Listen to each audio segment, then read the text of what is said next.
कोई भी आप व्रत करते हैं, इसमें सूर्य उदित होने से पहले ही बिस्तर छोड़ना होता है। तो गुरुदेव वशिष्ठ कहते हैं, राजन, यदि किसी ने एकादशी का व्रत एक नियम पूर्वक कर लिया है तो एक जन्म के नहीं, उसके 11 जन्मों के पाप जल करके राख हो जाते हैं। इसके कुछ नियम हैं। इसके नियम ये हैं कि 1,00,000% द्वादशी के दिन गंगा जल और तुलसी पत्र मुख में जाना ही चाहिए।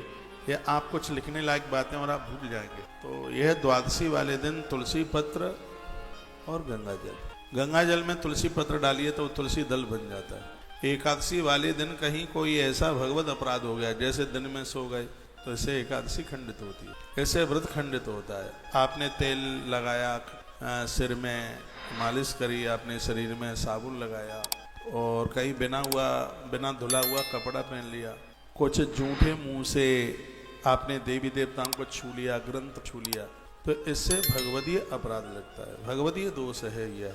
लेकिन जब द्वादशी के दिन जब आप व्रत खोलते हैं और आपने तुलसी दल अपने मुख में डाल लिया है, गंगा जल तुलसी पत्र डाल लिया है, तो गुरुदेव वशिष्ठ कहते हैं, राजन मानधाता, उसी समय भगवत दोष दूर हो जाते हैं। इसलिए हर स्त्री पुरुष को जो 11 का व्रत करते हैं वह द्वादशी वाले दिन गंगा जल और तुलसी पत्र अपने मुख। जितने भी पापक कृत कर्म हैं वो एकादशी के दिन चावल में रहते हैं, चने की दाल में रहते हैं, मसूर मटर में रहते हैं और कांसे के पात्र में रहते हैं।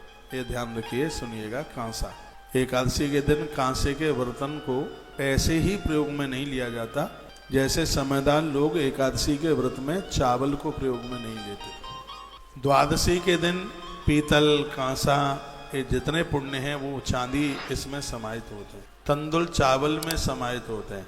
ऐसा वर्णन किया गया है कि जहां आप रहते हैं तहां से लेके समुद्र पर्यंत तक संपूर्ण धरती का दान करने से जितना फल प्राप्त होता है, द्वादशी के दिन चावल का दान करने से उतने फल की प्राप्ति होती है।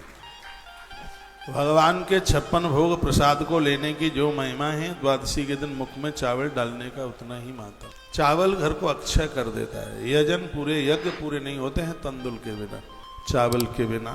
तो ऐसी कुछ अद्भुत बातें हैं वो गुरुदेव वशिष्ठ। मेरे सामने नारद पुराण है, मैं आपको बता तो दूं कि कथा कहाँ से कह रहा हूँ, तो आप कहीं भ्रांति में न पड़े।